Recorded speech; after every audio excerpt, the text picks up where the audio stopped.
It was market day, and the air buzzed with excitement.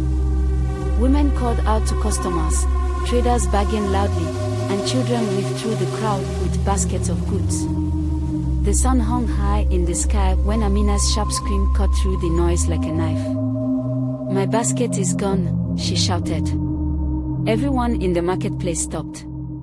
Heads turned, conversations hushed, and all eyes focused on Amina. She stood by her fish table, her face pale and her hands shaking. I was just a few stalls away, selling yams, and I saw the panic in her eyes. Amina wasn't the type to lose things. She was one of the sharpest traders in the market, known for her loud voice and sharp bargaining skills. That basket wasn't just a basket, it held all her earnings for the day. "Who would steal from me?" she cried, pacing back and forth. My basket was right here under the table. People began gathering around her. Some tried to calm her down, while others whispered among themselves. "It must be Kofi the thief," someone said. "He was seen hanging around earlier."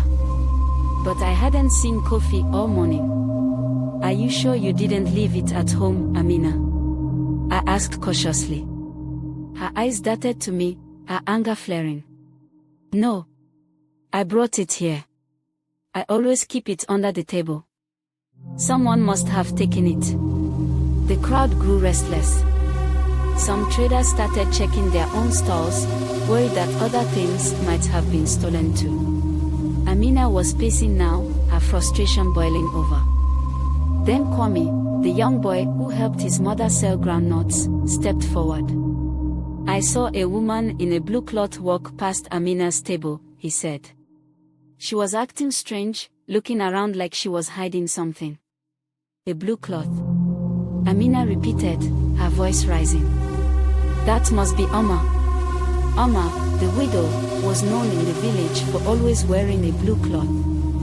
She lived alone on the edge of the market and rarely spoke to anyone. People whispered that she was cursed, and some avoided her altogether. "It's her," another trader said. "She's always lurking around the market but never buys anything." "Let's go to her house," someone else suggested. Before I could stop them, the crowd began moving toward Oma's small hut, with Amina leading the charge. Her anger was contagious, and soon everyone was shouting accusations. Oma's house was a small mud hut at the edge of the village, surrounded by overgrown grass. When we was outside pounding fufu in a wooden mortar, she looked up as we approached, her face calm but confused. "What's going on?" she asked, wiping her hands on her cloth. Amina stormed forward. "Where is my basket?" she demanded, her voice trembling with rage. Oma stepped back, her hands raised.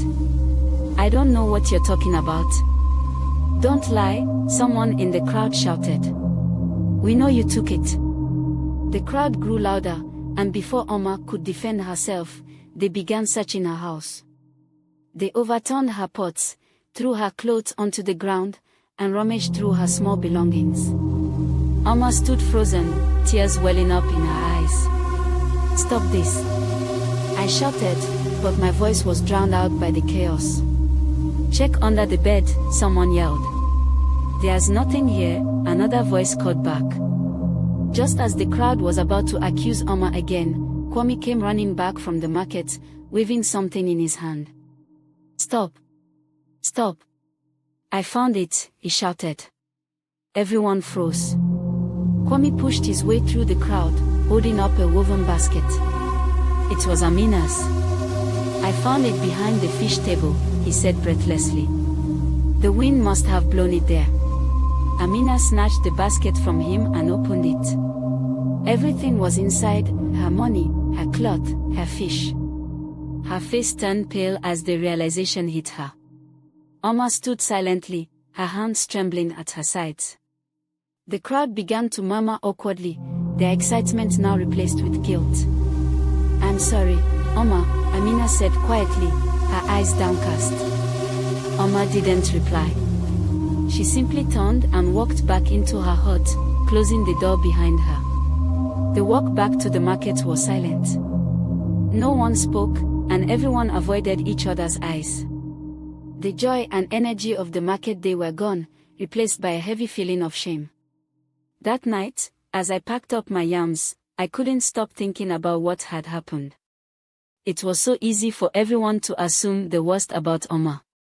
One small piece of information, a blue cloth, and the entire market had turned against her. I decided that the next time someone pointed a finger, I would speak up, even if my voice shook.